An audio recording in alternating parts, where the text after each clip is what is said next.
Hi, hello guys. Sharp Raman. Hey, I hope you got a wonderful days ahead. You prepare nice for the exams and stuff. Uh, Today I've been requested maybe to deal with friction. Very easy stuff. Very easy stuff. This is a 15 mark a question in the exam, guys. And really, I want to repeat what I've said to others amongst you last week to say, if you go to the exam with not having this in mind, uh, it's like walking at the city center of Johannesburg or Hoffman Square in Bloemfontein naked. But I won't go higher than that. Friction, actually, if there are two surfaces, let's do this practically as you used to. If you bring your hands together under contact and there is movement, there is a force. That the reason why you feel heat here is because of there is a force as you rub your hands. That force is called friction. Now, from the examination point of view, what is friction? A friction is a force that normally appears when two surfaces are brought into contact and movement takes place. That's friction. Now, for instance, that's friction. Now, before I much more into deeper, in practice, and you, of course, even in the exam, they will ask you, what is the main function or the main purpose of friction? Well, I'm not gonna write them here, but it's for tires to brake on the road surfaces. That's number one, is for braking. Number two, for those who are in the mines or in the plants and they are using belt drives, pumps, they know it's for the belt to grip, for instance. Just few to mention and so on. Now, the disadvantage of frictions is actually your shoes. As you walk, your shoes wears away. That wearing is because of the friction between your shoe and the ground. That's one of the main disadvantages of friction. Now, if you've got a box sitting resting on a horizontal surface, there are four forces that act on this body. You, of course, you might even be asked and say, look, 4 marks, label this force, and then there is this force, there is that force. If the direction is in that, is to the right, of course, there is a force acting that force. We can call that force P. And there is a force opposing that resulting force. And this force is called the frictional force. The frictional force. What is a frictional force? A frictional force is a force resisting motion of an object that is at rest. We've got a kinematic friction, which is a friction that opposes motion, that opposes motion while the object is moving. And then we've got a static friction. The word static means at rest. This thing is at rest, so it is static. So what this force, because of this thing is at rest, we call it a static friction. It is a frictional force that opposes motion while this object is at rest. Kinematic friction, a force that opposes motion while the object is moving. Very important. It's 2 marks each if you might be asked that thing. And now, if there is a friction here, if for instance the force is applied in that direction, this box will move, and here where it makes contact with the ground, that's where the friction is. And we've got what is so called the coefficient of friction. But before I go there, the force The force acting upwards to this force is the force due to the weight W.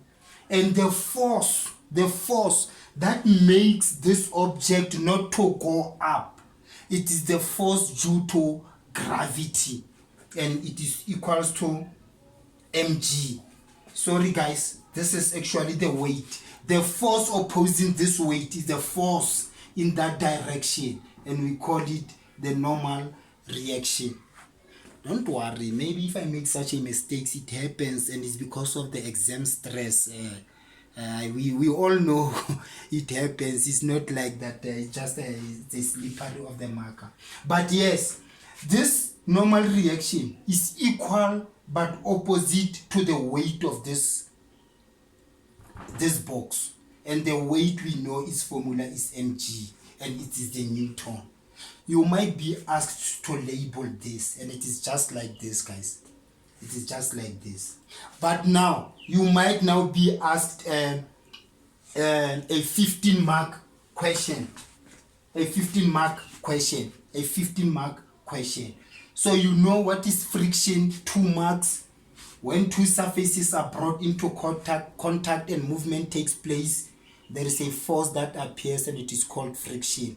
What is the purpose of friction? Another 2 or 3 marks. You know it is for tires in order to grip in the road surfaces, is for the brakes to be applied and so on. And then the belt, maybe if you are in the plant and you use pumps that requires belt drives, the grips of the belt, it is because it is due to that friction.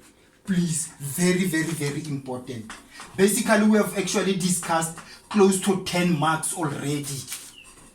You might label that box, which is 4 marks. You might be given the definition of friction, which is 2 marks. You might be given the purpose of friction, which is another 2, 3, or 4 marks, and so on. You might be given the disadvantage of friction, which is another 2 or 3 marks, and so on. But very, very, very important. If you've got a box that sits on an inclined plane and an angle is formed here with the horizontal, we call this angle a theta, and then you've got some forces appearing on that box, and then here it will be the weight. But now look, because of the incline, it's no longer mg. Because of this incline, the force perpendicular to the normal reaction, the force acting in that direction, it's normal reaction. It is equal but opposite now to mg cos theta.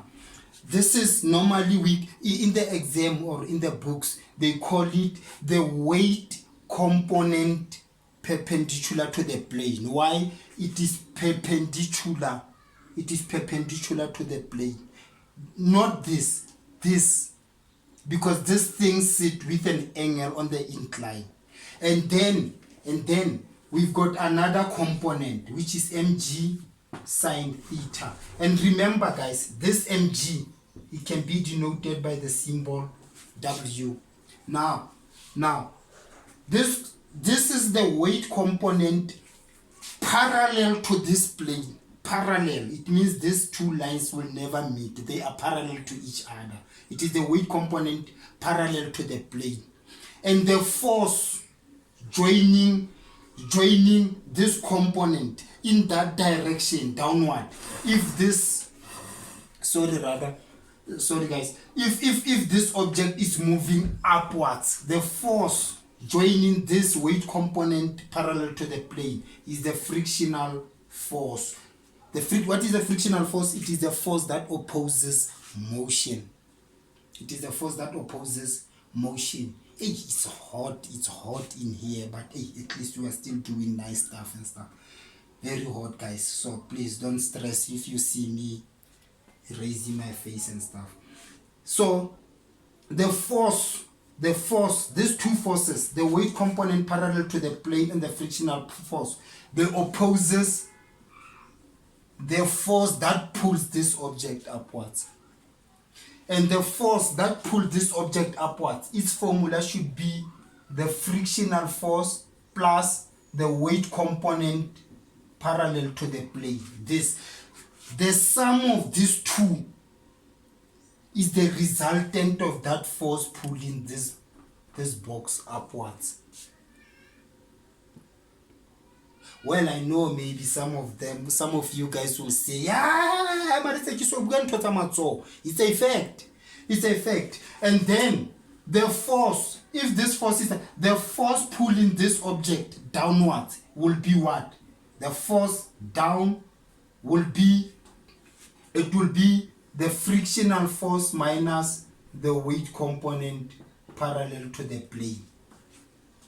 And of course, this angle is equals to that angle there. Most of the time. Not necessarily, but most of the time. Yes. Yes. What else? What else? And always, of course, you'll be required or you'll be given the mass of this box. You might be requested to label this 5 marks, guys. It's 5 marks.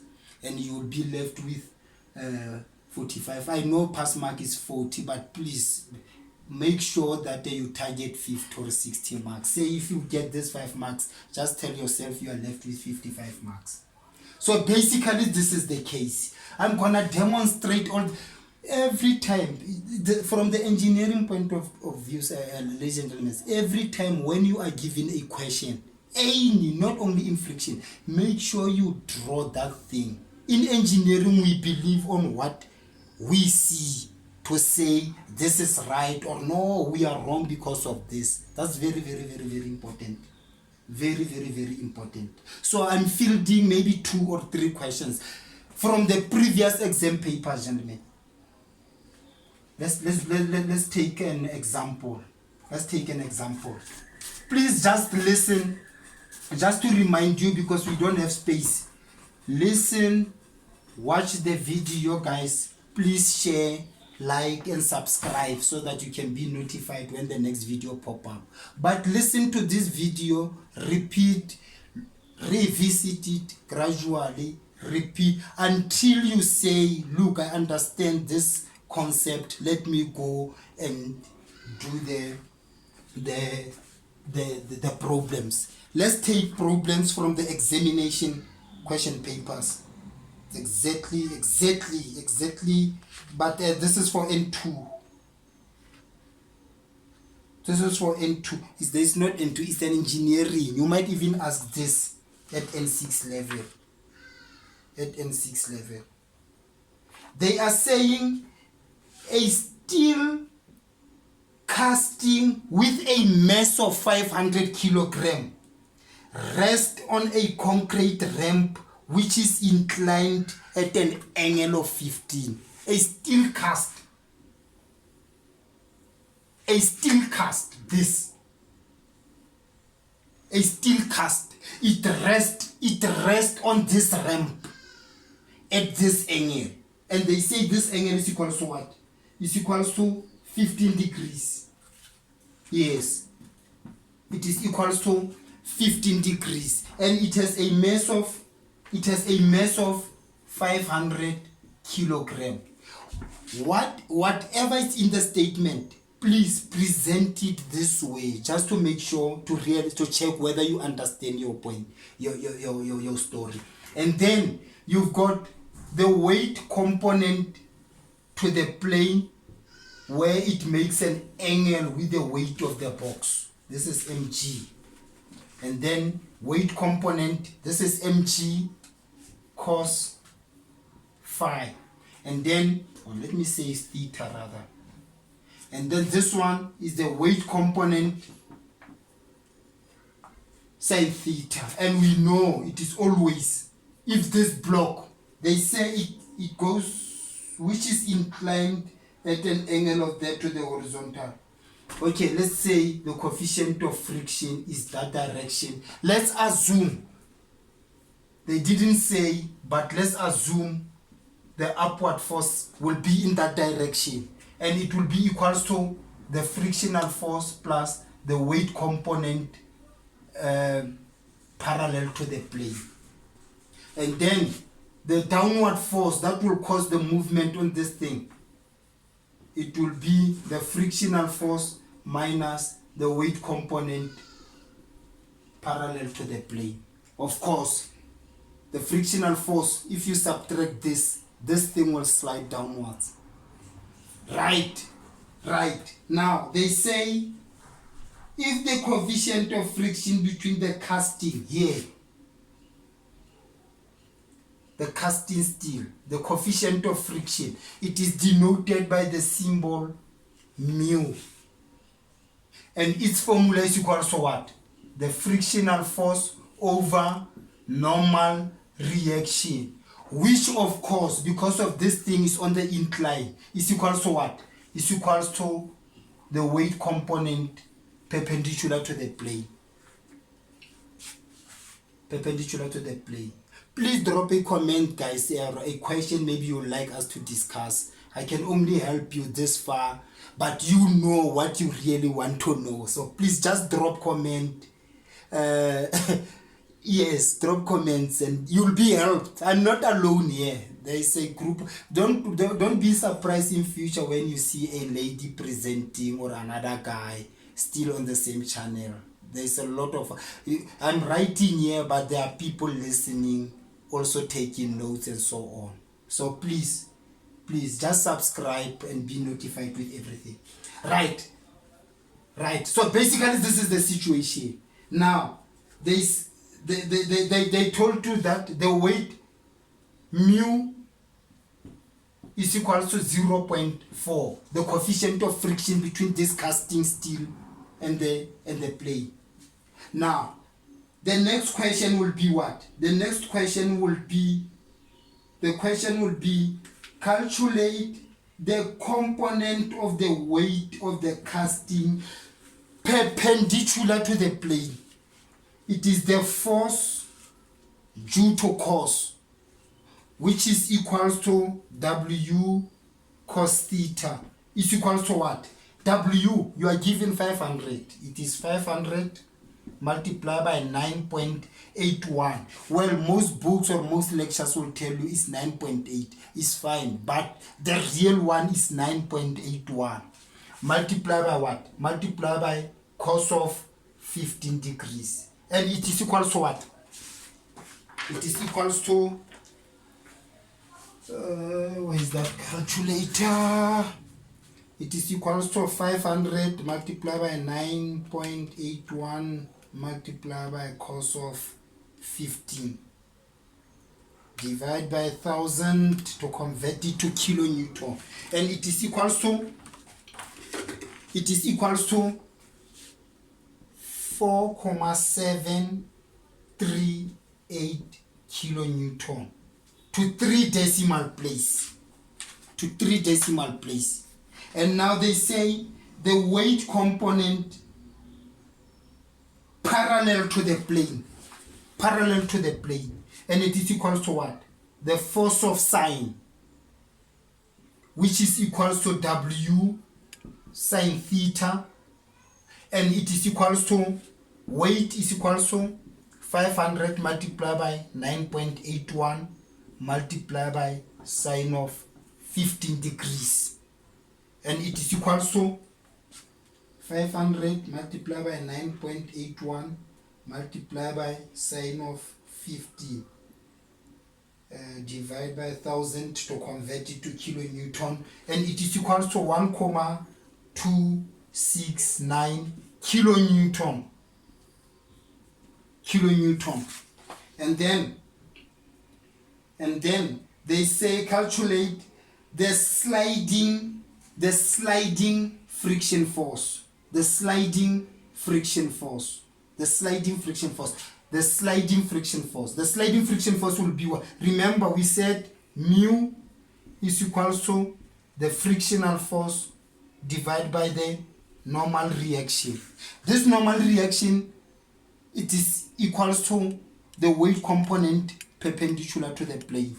Now, the frictional force is you are given the coefficient of friction as 0.4 multiplied by what?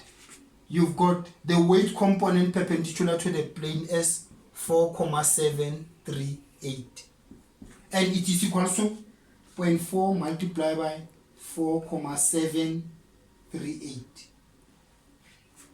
and it is 0,895 kilonewton. I didn't convert it. Why?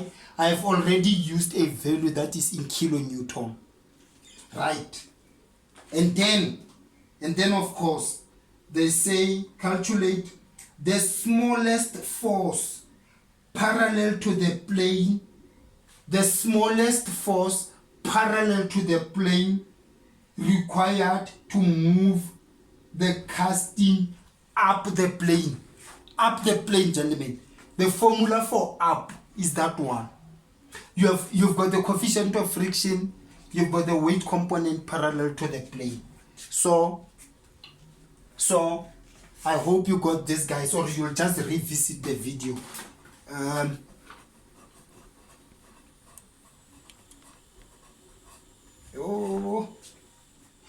sorry here. Now you even deleted the numbers, but it's fine. The upward force required is the frictional force plus weight component parallel to the plane. The frictional force was calculated as 1,89 say 3 plus the weight component parallel to the plane. It was calculated as 1,268. Guys, please just revisit this because I don't have space, that's why. And it is equal to what? It's equal to 1,893 plus 1,268. And the answer is 3,161 kilonewton. The force required to pull this box up is the sum of these boxes, of course. It's the sum of the forces opposing that one. And then the smallest force parallel to the plane required to move the casting down the plane, in that direction, down the plane, is equal to what? It will be, I hope you see, guys, it is the downward force is equal to the frictional force minus the weight component parallel to the plane. And the frictional force is equal to, the frictional force is 1,893 minus what? The weight component parallel to the plane is equal to 1,268. And it's 1,893 minus 1,268 is equal to 0,625 kilonewton. 1, 2, 3. This is basically 625 Newton. Basically, that's what. This is the most difficult questions they will ask. They won't go higher than this. Remember, when I say they won't go higher than this, I meant if, sorry guys, sorry. If you understand, thank you very much. If you understand the forces around this box and the formulas involved, this should be easy. I'm gonna take one last question, but I think it will be probably in the next video, guys. I'm only giving a length of 25 minutes. I'm gonna see you in the next video. Please remember to share and like.